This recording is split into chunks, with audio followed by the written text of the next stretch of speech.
Bonjour. Tout d'abord, je tiens à vous remercier des encouragements que vous m'adressez. Cette chaîne est mon enfant, si je puis dire, et vous en êtes les gardiens. En préparant le tarot Shozen, je songe à tous les retours positifs le concernant depuis 2 ans, et je réalise ces tirages avec plaisir parce que je sais qu'ils sont intéressants pour tous. Le point de vue des cartes est là pour enrichir la réflexion. Je vous remercie aussi pour les retours positifs sur le tirage défi d'il y a 15 jours. Il se révèle être un atout dans la réflexion face aux défis qui nous attendent chaque mois, et c'est ce qui ressort vraiment de vos messages. Je sais que la partie payante en rebute certains, alors que la masse de travail, d'énergie que cela requiert, eh bien toutes ces vidéos le justifient. En effet, il y a ce que vous voyez, et il y a ce que vous ne voyez pas sous la surface, d'où le caractère payant de cet autre tirage. D'ailleurs, comme pour le tirage Oshozen, ces tirages défis courent sur plus d'un mois finalement, d'après tous vos retours. Merci à vous. Un mois. Nous sommes déjà dans la deuxième partie de l'année 2020. Elle est éprouvante cette année. Elle apporte des épreuves à l'humanité. Et elle ouvre le champ des possibles, individuellement. Oui, je sais, en finir avec les choses négatives au rythme où nous le faisons actuellement, c'est très fatigant. Mais concevez cette année comme une folle chevauchée. Mettez-vous en selle. Le temps de la liberté revient. La grande conjonction clôturera l'année et elle portera de nouveaux espoirs pour l'humanité. Les prochaines semaines, Saturne, Pluton, Jupiter seront toujours rétrogrades. Et elles seront toujours en conjonction en Capricorne. Elles seront d'ailleurs distantes approximativement jamais plus de 8 degrés, ce qui est remarquable, et c'est ce qui annonce une nouvelle ère pour l'humanité. Et puis, il y a aussi Neptune, Chiron, Uranus, et une planète moins connue, Eris, qui sont rétrogrades. Tout va être examiné au microscope pour en retirer les bienfaits, ceux de la vérité. Eris est peu connue, pourtant c'est une planète naine similaire à Pluton, qui a été découverte en janvier 2005. C'est donc récent, nous devrions en entendre parler. C'est bien la preuve que l'univers nous réserve encore beaucoup de surprises. Alors, cette planète a la particularité d'avoir une révolution solaire extrêmement lente. 550 ans pour faire le tour du zodiaque. Autant dire qu'elle bat des records de lenteur à l'échelle de nos existences. C'est elle qui a secoué la communauté scientifique en amenant une redéfinition astronomique des planètes. C'est normal qu'elle porte le nom de la déesse grecque de la discorde. Et elle remplit son rôle ces temps-ci, parce qu'elle forme des aspects avec toutes les planètes, et vient soulever les points qui fâchent. Elle est ennemie des fausses nouvelles, et elle fait donc remonter la vérité à la surface. Et comme seule la vérité a le pouvoir de libérer, tant au niveau individuel que collectif, l'accueillir est la chose à faire. Ça permet d'avancer. Finalement, Eris sème la discorde uniquement pour que les vérités émergent, pour que nous puissions prendre la mesure du ridicule de ces divisions artificielles que nous avons créées. Au-delà de nos origines, nos croyances, nos modes de vie, nous appartenons tous à la race humaine. Pour en revenir à Eris, elle a été découverte alors qu'Internet transformait la Terre en village. Ça aussi, c'est symbolique. Bon, depuis, on en a fait un gigantesque centre commercial bourré de tripots. Formidable. Comme je vous l'ai dit, elle met 550 ans pour faire le tour du zodiaque. En fait, Eris est en bélier, l'ego, le moi, depuis 1930. Et elle ne passera en taureau que dans 30 ans. Autant dire qu'elle rassemble moult générations. Parce que il est temps que l'humanité se considère comme un tout et cesse de faire, de faire le jeu des... Vous savez, ces 1% qui la divisent pour leur profit personnel. On ne le dira jamais assez. Ce que nous faisons chaque jour affecte d'autres personnes à l'autre bout du monde. Et Eris attend patiemment notre éveil. Elle observe le balai des planètes et, satisfaite de voir les choses évoluer, car elles vont évoluer, elle progresse elle aussi. Nous allons devoir évoluer. Nous contraints et forcés, nous allons devoir accueillir la vérité et établir nos responsabilités quant au bordel qu'on a foutu. Nous allons devoir déchirer les voiles obscurs des mensonges qui polluent, au sens propre comme au sens figuré, notre univers.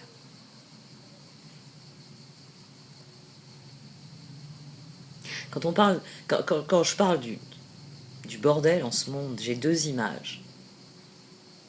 Celle de mère, ancienne enfant, et du fameux « range ta chambre ». Les planètes sont en train de nous dire « range ta planète ». Et puis là, j'ai de la musique, parce que c'est plus facile de ranger quand on met de la musique. Et je pense à Brel. J'aime beaucoup Brel. En fait, j'aime que la musique du siècle dernier. Franchement, depuis 20 ans, je crois pas qu'on ait fait grand-chose de... Bon, peut-être 2-3. Je vais peut-être montrer à 4 ou 5, qui sont à peu près potables depuis 20 ans. Bref, Brel a dit « La pire forme d'absurdité est d'accepter ce monde tel qu'il est aujourd'hui et de ne pas lutter pour un monde tel qu'il devrait être. » Nous allons devoir lutter. C'est ainsi. Du 18 août au 19 novembre, Pluton revient au 22 Capricorne, où il a rencontré Saturne le 12 janvier. Cette année est marquée par la lutte. Les nettoyages vont être majeurs. Cela va mener à des querelles collectives, parce qu'il y a la volonté de détourner l'humanité de la vérité qui transparaît chaque jour un peu plus. C'est devenu chose publique, c'est sur la place du village qu'est Internet. La vérité est facile à trouver. Après tout, on filme tout aujourd'hui. Nul ne peut plus ignorer le côté obscur de l'économie moderne. Comment cela affecte profondément l'humanité et son environnement avec l'effondrement du vivant. D'un point de vue astrologique, les planètes sont intraitables. Et elles nous demandent de répondre à ceci. Comment en sommes-nous arrivés là où nous sommes maintenant, à la fois collectivement et en tant qu'individus? Vous l'avez compris, depuis le début de l'année, les fantômes nous rattrapent. Et tant que les comptes ne seront pas apurés avec eux, rien n'avancera, rien ne fonctionnera. Bien sûr, au niveau individuel, chacun affronte le fantôme des Noëls qui le concerne. Mais n'oubliez pas que l'individu est une part de la mosaïque collective. Un individu éveillé est un pas de plus vers une humanité éveillée. Je parle d'éveil selon la conception bouddhiste, bien sûr. N'oubliez pas que le terme de Bouddha signifie être éveillé. Puisqu'ayant connu la révélation du samsara, c'est-à-dire de la dualité, il la transcende par l'unité, qui seule nous permet d'atteindre le nirvana, et par là même de devenir un Bouddha, c'est-à-dire un être éveillé, affranchi de la prison mentale qu'affectionne aujourd'hui l'humanité. Parce que ce qui montre ce que nous sommes, ce sont nos choix. Et l'être humain, par ses choix, est très loin de l'éveil. Il n'est même pas objectif. Toutes nos idées sont filtrées par nos cartes du monde personnelles, et celles-ci sont faussées par ce délire de centre commercial géant et si amusant qui conditionne nos vies. Nous sommes faits d'a priori qui conditionnent notre comportement, qui va lui conditionner nos expériences et donc nos résultats. Nous sommes devenus obèses, tant physiquement que intellectuellement, que moralement, que sentimentalement. Nous sommes si avides de quantité que nous avons oublié la qualité. Alors, enfermés dans ce cercle vicieux, nous nous éloignons les uns des autres. Nous faisons beaucoup de choses, mais nous ne sommes plus là. La différence entre faire et être. Je connais cela. J'ai longtemps été forcée de vivre selon un mode de vie que maintenant je sais pervers et déséquilibré, mais qui déjà à l'époque ne me rendait pas heureuse. À présent, ces dernières années, j'ai trouvé un équilibre. Il n'est pas parfait, mais j'en suis fière parce que ce sont mes choix. Et même s'il en est qui ne me satisfont pas encore, je suis très gourmande par exemple, très très gourmande, trop gourmande. Je suis heureuse de ce que je vis au quotidien, avec les personnes que j'aime réellement, profondément. Parce qu'on ne peut pas rattraper le temps perdu, c'est pas possible. Mais on peut arrêter de perdre son temps, et ça c'est magique. Revenons à l'astrologie du mois. Quelques mots sur la pleine lune du 3 août, dont je vous parlerai aussi dans un post Instagram. Elle a lieu en Verseau, pour nous préparer à l'imprévisible, car elle parlera de ce qui nous attend entre 2021 et 2043. Uranus en Taureau est carré à la fois à la Terre et à la Lune pendant cette pleine lune. C'est la fin d'une ère qui inaugure une nouvelle ère. Et le Verseau régissant la pensée révolutionnaire, il va dans les années à venir nous conduire vers des changements radicaux. Signe libertaire entre tous, il veillera à ce que nous nous affranchissions des conditionnements oppressifs dans les années à venir. Ces derniers mois nous ont divisés. Mais finalement, c'est pour que, placés face à nous-mêmes, nous affrontions nos croyances limitantes, nous affrontions nos conditionnements, et que nous comprenions où réside la vérité. En nous, autour de nous. Mais pas dans ces êtres truqués, tronqués, qui s'agitent dans cette grande lucarne qu'est Internet. C'est devenu un miroir aux alouettes. Car c'est de cela qu'il s'agit, d'un piège qui s'est refermé sur des générations entières. Au milieu de ce chaos contrôlé, le moment est venu de revenir à l'essentiel. Et c'est ce que nous enseignent les planètes, qu'il est temps de commencer un cycle de restauration de notre intégrité, de restaurer l'univers en commençant par notre environnement. Il ne faut pas compter sur ceux qui ont créé les problèmes pour les résoudre, disait Einstein. Alors prenez les rênes de votre vie, ayez conscience du fait que vos choix, même les plus petits, ont une portée dans la trame de l'univers. Ainsi conscient de l'être humain que vous êtes, vous deviendrez un atout pour le collectif. Éveillez-vous à vous-même, faites la liste de ce qui vous rend heureux, faites la liste de ce que vous faites chaque jour, puis faites les ajustements nécessaires. Soyez conscient de vos choix, soyez conscient de vos joies, soyez conscient de vos victoires, comme de vos défaites. Soyez humain et apprenez. Prenez grand soin de vous et tout se passera de mieux en mieux. Voici donc votre tirage au Chosen pour ce mois d'août, amis Verseau. Au sein de la sagesse des royaumes cachés, j'ai tiré la carte de la tisseuse de toile. Cette carte souligne que tout ce que vous pensez, tout ce que vous dites, tout ce que vous faites, a une grande portée dans l'univers. C'est une carte qui vient dès lors vous montrer qu'au sein de la trame qui compose l'univers, vous en colorez une partie. Et que dès lors, votre trajectoire vous amène à rencontrer les personnes, à vous trouver dans les lieux qui vibrent avec ce que vous exprimez. Parce que vos pensées colorent votre réalité. Vos paroles et vos actes vous mènent là où vous devez aller. Cette carte souligne que nos vibrations font de nous les créateurs de notre existence. Que, en fonction de ce que vous faites, vous obtenez des résultats. Et que ces résultats seront toujours le fruit de ce que vous avez pensé, de ce que vous avez dit et de ce que vous avez fait. C'est une carte qui vous encourage à être un créateur conscient.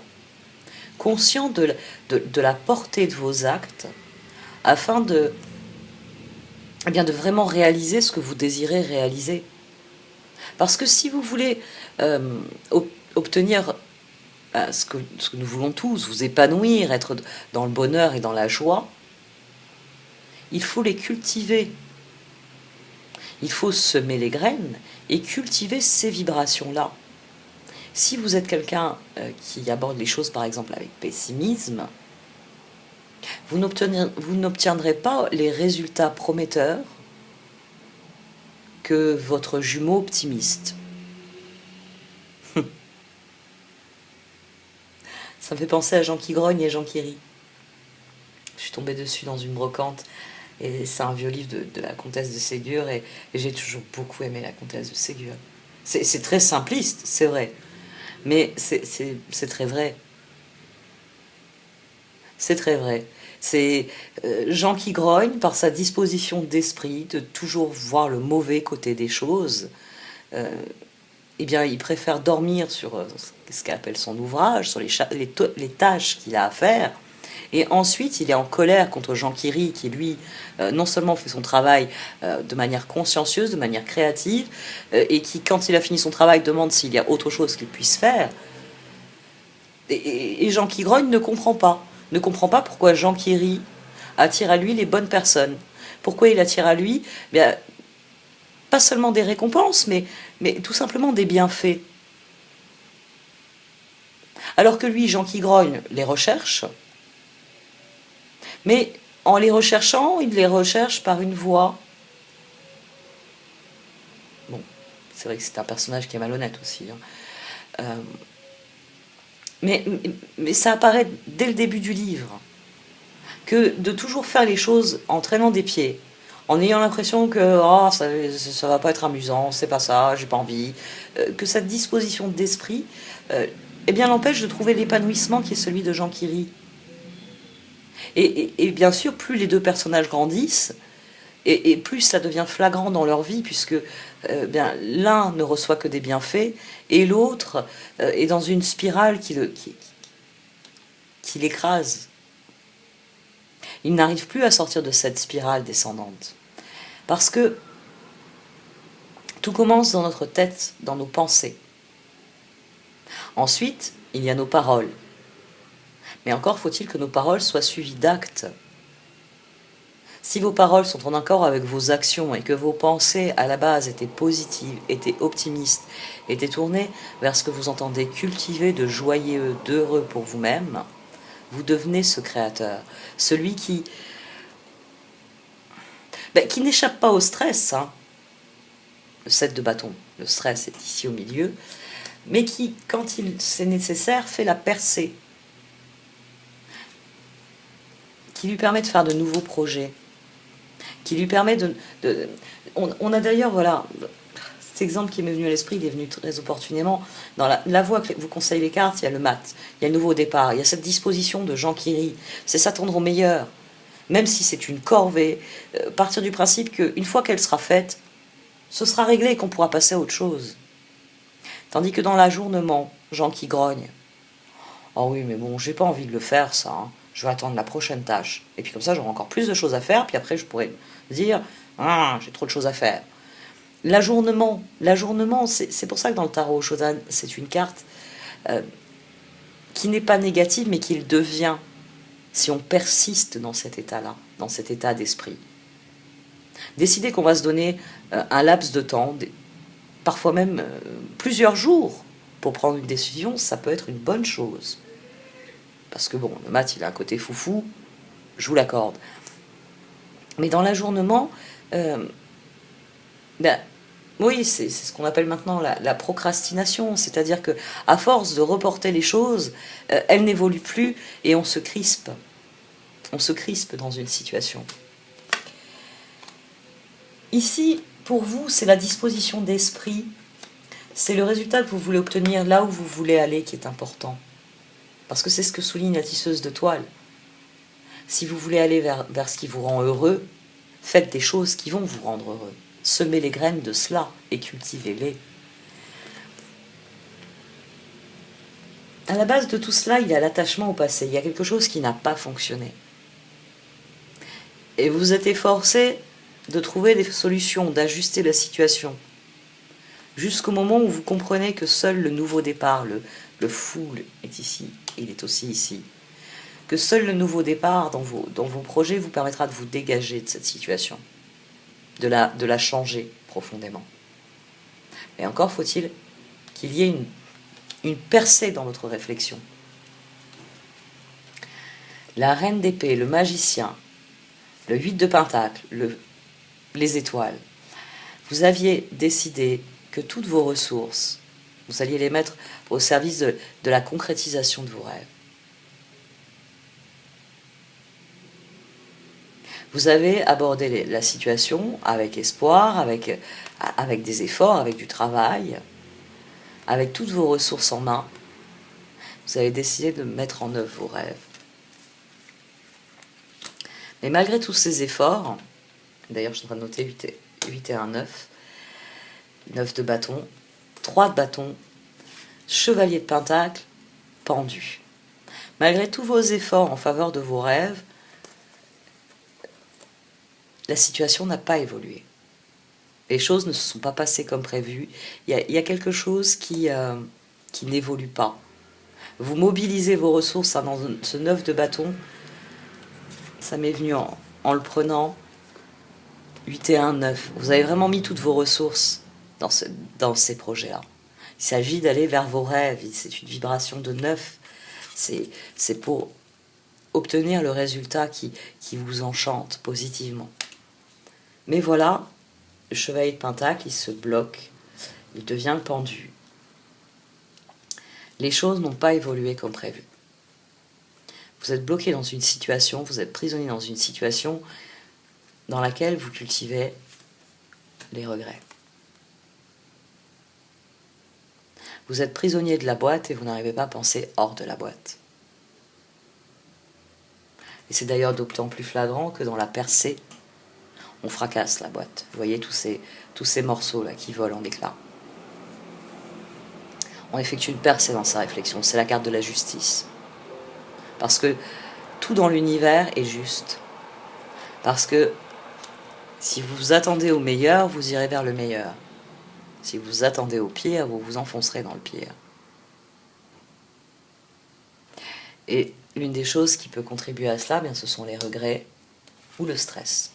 Le 7 de bâton, c'est pas une carte qui est négative en soi. On y croit. On y croit, donc on fournit des efforts.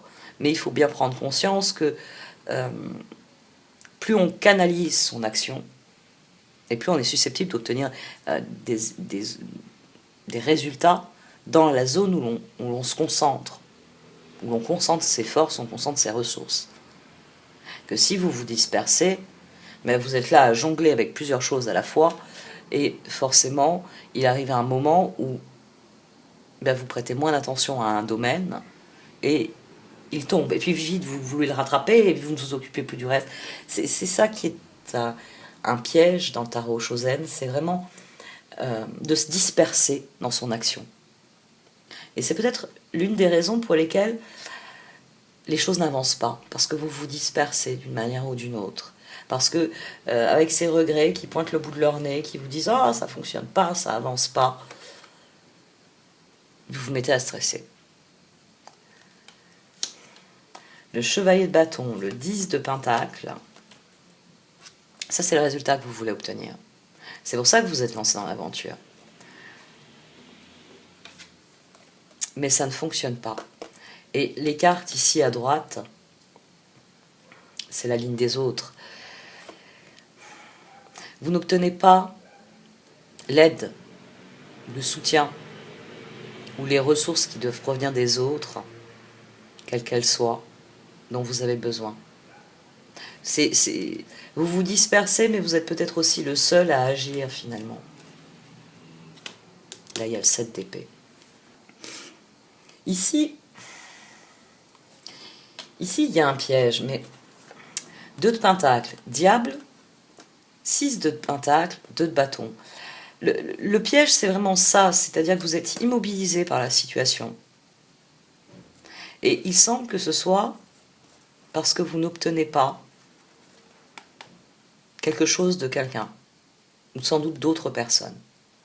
Peut-être que vous avez lancé plusieurs projets, vous pensiez avoir votre mari ou votre femme qui vous aidait dans les projets qui sont personnels, des amis ou de la famille pour des projets qui sont avec vos proches, ou vous vous êtes lancé dans un projet professionnel et à un moment donné, certains collègues étaient censés prendre la relève sur certains aspects du projet. Il y a peut-être aussi ça. Vous vous retrouvez à jongler avec beaucoup de choses et vous n'avez pas le concours de tout le monde. Ce qui vous bloque ici, le pendu, le diable avec le 6 de pentacle, cette tour, qui est en vibration de 6, c'est que vous vous retrouvez à faire tout seul un certain nombre de choses. Et malgré toute votre détermination, elle n'évolue pas. Vous êtes tributaire de quelqu'un pour faire évoluer les choses. Vous avez besoin que les gens collaborent. Vous avez besoin qu'ils vous soutiennent. Mais pour une raison ou une autre, ils ne vous soutiennent pas. Et c'est là que le stress se transforme en sentiment de trahison. Le 7 de bâton, le 7 d'épée. C'est-à-dire que vous faites plein d'efforts, alors soit plein d'efforts dans un domaine et le domaine n'avance pas parce que personne ne collabore, parce que personne ne vous aide, parce que personne ne vous soutient, soit vous vous dispersez dans des projets parce que normalement c'est des projets que vous devez faire en collaboration et vous vous apercevez au final que c'est vous qui assumez tout le travail et que vous devez être au four et au moulin. Quoi qu'il en soit, ce sentiment de trahison, c'est ce qu'il va falloir surmonter pour sortir de ce piège. Il va falloir reprendre le contrôle des circonstances, parce que 18, la lune, le contrôle de votre esprit, parce que il y a une espèce de confusion ici. Le point de départ, ce sont les rêves, et on aboutit à cette fracture et à cette prison mentale, c'est-à-dire que malgré les efforts, vous êtes en train de cultiver des regrets. La percée est possible si vous sortez de la boîte. Si vous, d'une manière ou d'une autre, vous reprenez le contrôle sur cette prison mentale, sur cette spirale qui est en train de s'établir dans votre esprit. Et qui vous fait dire non, ça ne fonctionnera pas, ça n'ira pas, ce n'est pas bon. J'ai pris un exemple d'un grand classique de la littérature française, en tout cas de la littérature enfantine. Et c'est assez vrai, cette idée que plus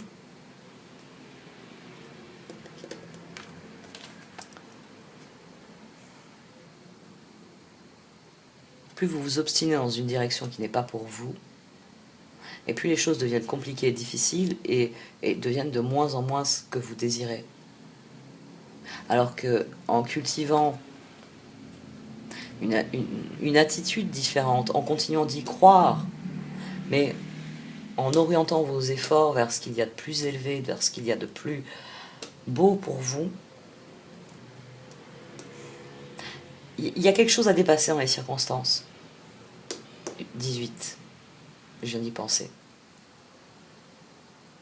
C'était 5-12 le pendu. Le pendu est ici. Le pendu est dans cette dynamique-là. Ici, vous surpassez, vous transcendez les circonstances, le jugement. Il y a quelque chose sur lequel il faut lâcher prise. Sur ce 8 d'épée, sur cette impression que vous faites des efforts en vain. Parce que s'il y a une chose qui est récompensée dans l'univers, c'est la persévérance. Si vous baissez les bras, si vous vous laissez aller à cet ajournement, bon, puisque ça ne donne pas de résultat, je verrai demain. Bon, puis non, aujourd'hui j'ai pas envie, hein, je vais aller à la plage, j'ai mieux à faire, ça m'emmerde.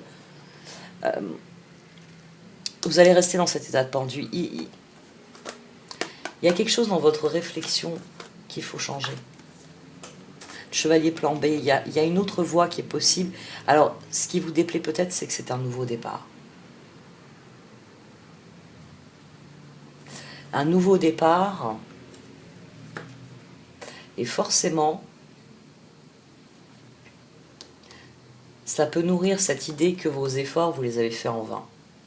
Et là, vous vous mettez à tourner en rond. Ah oui, mais il faut que je prenne un nouveau départ, et on verra plus tard. Je vais réessayer parce que mes efforts, ils doivent mener à quelque chose. Alors qu'en fait, il y a quelque chose qui est off, qui n'est pas en phase avec la situation. L'ajournement. Le 4 de pentacle, le page d'épée, ah oui, le chevalier de coupe et le 2 d'épée. Vous avez quelqu'un qui vous offre une alternative. Et c'est cette alternative que vous ne voulez pas prendre.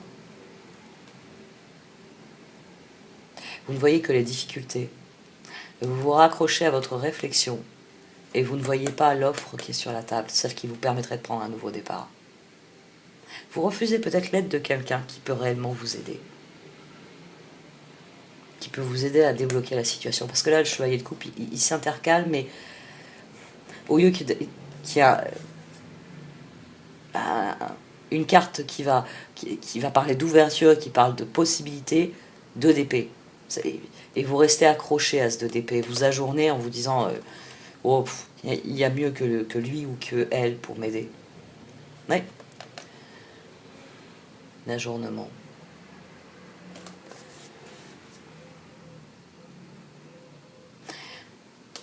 La clé dans le tirage, c'est la percée.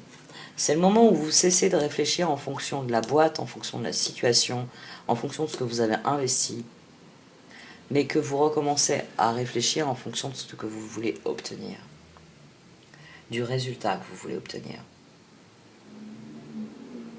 La tisseuse de toile, c'est une carte de coïncidence. C'est une carte qui vous dit que les coïncidences, elles se produisent en réponse à vos pensées, à vos paroles et à vos actions.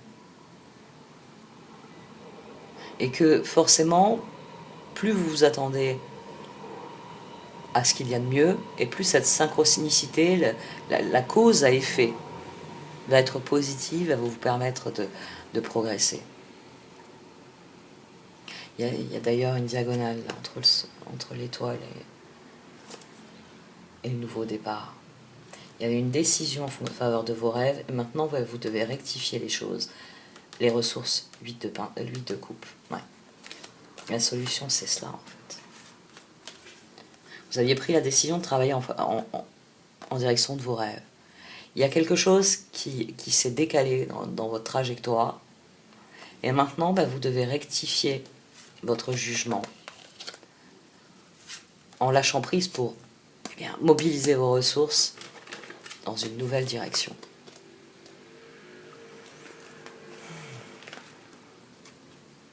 Il y a beaucoup de changements qui s'annoncent. Et puis vous allez récolter toutes les planètes dont se déleste le Capricorne. Avec la grande conjonction, vous êtes sur le feu de la rampe. Il y a un nouveau départ à l'issue de ces 6 mois. Et forcément, il y a des énergies de clôture, là, pour l'instant. Parce que c'est ce qui est juste, c'est ce qui est équilibré. Le monde, le page de pentacle, le page de bâton et le soleil. Ici, c'est plus le page d'épée, vous savez, le mental qui dit « Oh, ça va pas, pas ça, pas maintenant, pas lui, pas elle, pas cette opportunité, pas cette possibilité, ce choix ne m'intéresse pas. » Ici, vous décidez que le moment est venu de mettre fin à la situation et de réorienter vos ressources vers quelque chose, quelque chose qui ne peut être que votre moteur, vos rêves, votre bonheur. Page de pentacle, page de bâton, soleil.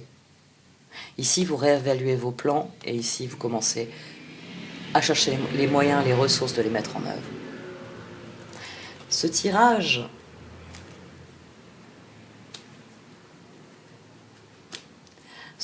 il vous met au défi de devenir créateur de votre existence. De savoir quand rebondir, quand mettre fin à une situation qui n'évolue pas, ce pendule. Non pas rester dans les regrets qu'il génère, non pas être dans le stress qu'il génère, mais décider que puisque ça n'avance pas, puisque ça ne fonctionne pas, deux de pentacle, deux de bâton, et là ce diable et ceci, quelque chose ne fonctionne pas, n'avance pas. Donc il faut y mettre fin et prendre un nouveau départ. Et dès lors, bien, vos ressources, elles se tournent vers votre bonheur. Elles se tournent vers vos projets. Soyez conscient de la portée de vos pensées. Elles façonnent votre réflexion. Mais elles façonnent aussi votre monde, la façon dont vous le voyez. Et c'est la façon dont vous le voyez qui va conditionner ce que vous entendez faire, ce que vous entendez dire. Soyez attentif à la qualité de vos pensées. C'est ce qui vous permettra de faire la différence ici, dans ce tirage. Enfin, dans ce mois d'août.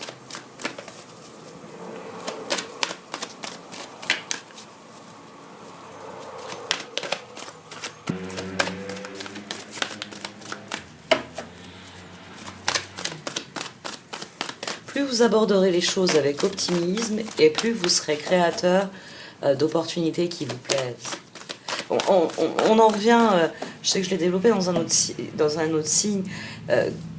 Si vous prenez un verre, que vous le remplissez à moitié, quelqu'un qui le voit comme un verre à moitié plein, va le voir, ce verre est à moitié plein. Et dans son esprit, il va y avoir un mécanisme qui va s'enclencher disant « Comment puis-je tirer parti de ce verre à moitié plein ?» C'est une ressource, comment je l'utilise? À bon escient, parce qu'il est à moitié plein. Si par contre vous voyez le verre comme étant à moitié vide, il y a un autre processus qui se met en marche dans votre cerveau.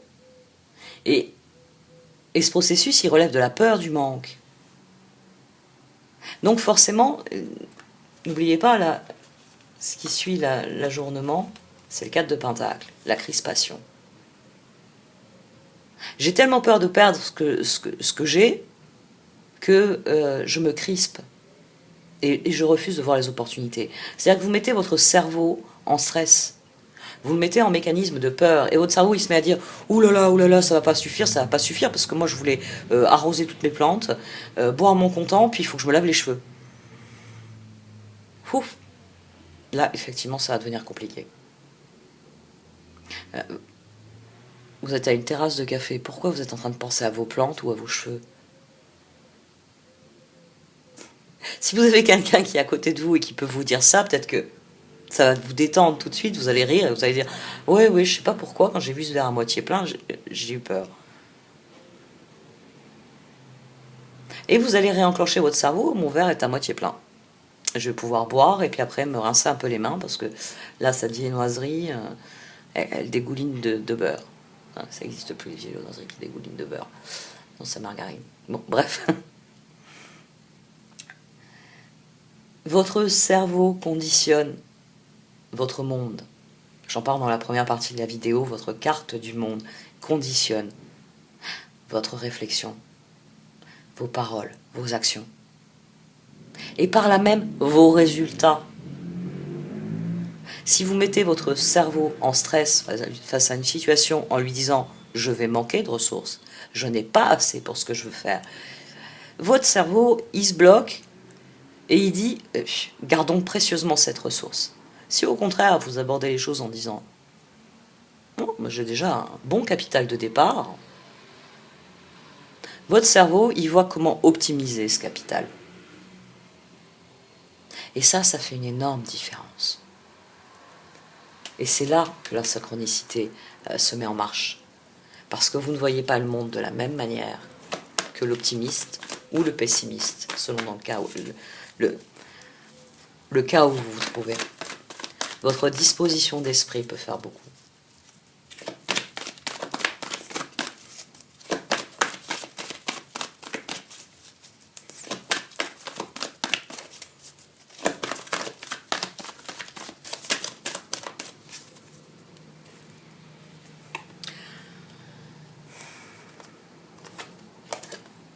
Un leg up.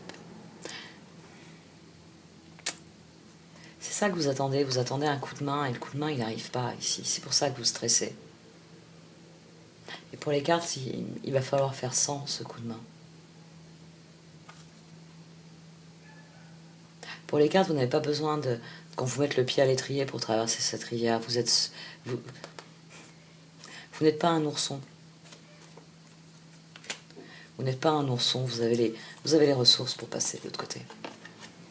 Oui, c'est vous qui pouvez déverrouiller votre bonheur, votre joie. Et vous, c'est ce que vous attendez ici. Vous ne pouvez pas passer à l'étape 2 sans la participation de quelqu'un. Et les cartes, elles vous disent, mais pense en dehors de la boîte, trouve une solution par toi-même et dirige ton énergie vers quelque chose qui te permette d'avancer. Deviens le créateur, deviens celui qui entreprend, n'attends pas que quelqu'un d'autre te donne les ressources, parce que la clé ici, qui déverrouille tout, c'est vous qui l'avez. Elle est en vous, c'est vous qui avez la clé de votre joie.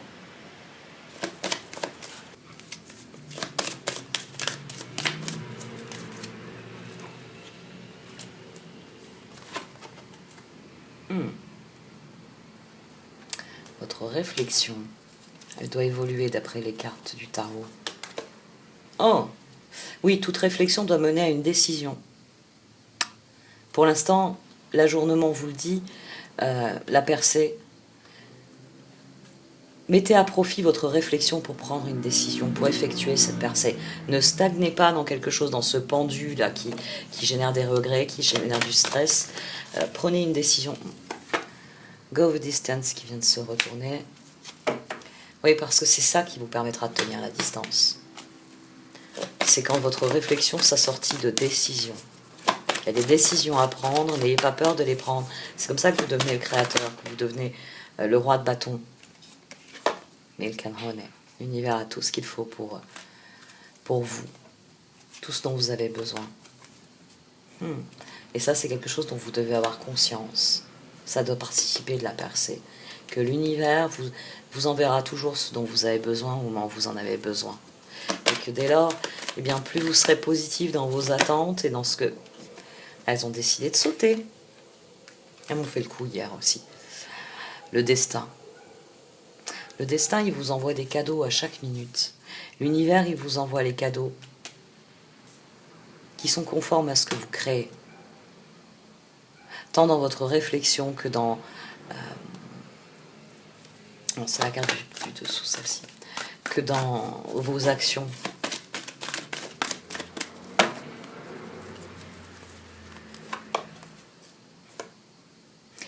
Ouais, l'univers, il vous envoie des cadeaux.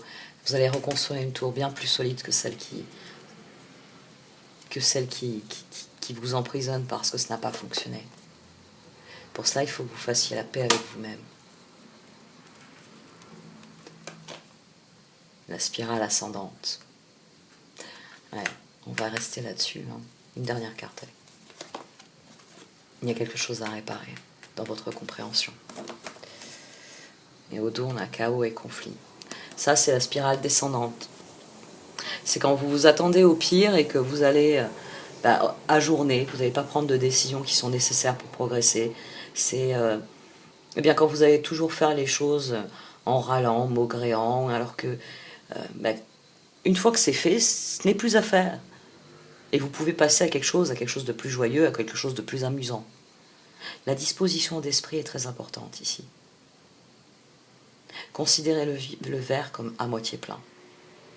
Et là, vous ouvrez les capacités de réflexion. Vous les ouvrez parce que votre cerveau, automatiquement, il se dit, bon, qu'est-ce que je fais de toute cette eau? Alors que si vous considérez le verre comme à moitié vide, votre cerveau, il rentre en stress. Comment je fais pour tout faire avec si peu d'eau? Et tout de suite, votre univers, il devient plus sombre, il devient plus difficile. Alors qu'il suffit juste de se dire, waouh, le verre est à moitié plein. Qu'est-ce que je peux faire de formidable, qui me plaise, qui soit utile, qui soit... Bon, après, c'est vous qui définissez les critères, qui me permettent de progresser avec toute cette eau. Et puis au moment où vous sortez avec votre verre d'eau en vous disant, je vais arroser les fraises sur mon balcon, l'averse se déclenche. Moi, c'est des choses auxquelles je crois. C'est des choses qui m'arrivent d'ailleurs. Il faut être centré, il faut être concentré, il faut être attentif à la qualité de ce que vous vibrez. C'est pas pour rien que la première carte, elle vous parle de trame de l'univers, la tisseuse de toile. Parce que les vibrations se propagent à la surface de l'univers. Et que forcément l'univers répond en rose si vous pensez en rose, en vert si vous pensez en vert ou en bleu. Si vous marchez en guettant les oiseaux, il vous enverra des oiseaux extraordinaires et vous pourrez dire j'ai vu tel ou tel oiseau. Mais si vous marchez en regardant les crottes par terre ou la saleté des gens, non seulement vous allez marcher dans toutes ces horreurs, mais en rentrant de votre balade, la seule chose que vous direz, c'est ce monde est pourri et les gens n'ont aucune éducation. Et forcément, votre balade, elle aura été moins gratifiante. Bon, allez, j'arrête là. Merci de m'avoir écouté. Vous pouvez liker, commenter ou partager cette vidéo. Au revoir.